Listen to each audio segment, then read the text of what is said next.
Good day everyone, I am Siti Sharmi A. Gimba from BSSW2A. So, my assigned topic is about volleyball equipments. The volleyball equipments is, ito yung mga gamit na kailangan natin para makapag-volleyball tayo. Isa rin sa halimbawa ng equipments ng volleyball is yung bola ng volleyball. So, mamaya is malalaman natin ano nga ba talaga ang kailangan natin sa paglaro ng mga volleyball or kung ano yung mga equipments na gagamitin natin. First equipments ng volleyball is yung bola ng volleyball. So, kailangan talaga natin ito para makapag-play tayo ng volleyball.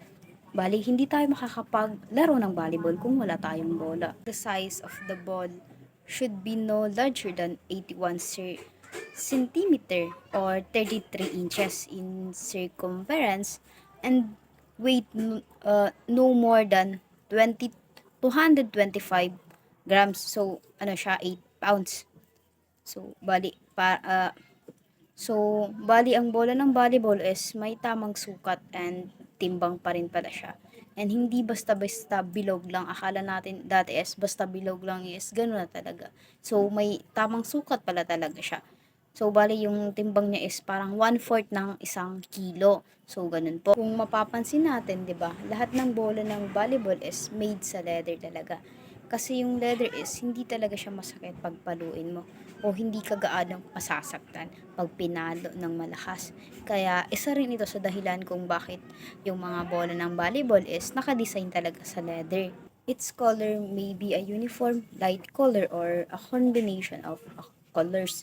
Sa color ng volleyball na gamit, like yung bola ng volleyball is, napaka-important talaga nito. Kailangan natin gamitin is yung mga uniform or light color like dark blue, basta mga dark color.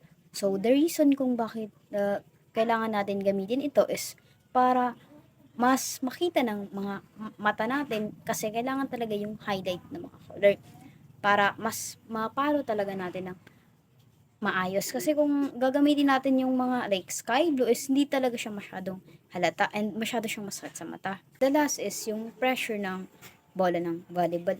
So, maski pala dito is may tamang sukat or may tamang timbang na pwede nating ipasok doon sa bola kasi hindi pwede na napakatigas ng bola kasi masyado siyang masakit pagpaluin. So, dapat is tamang-tama lang para maganda yung pagkakapalo o pagkakadeliver mo doon sa bola. So, ayun lang po.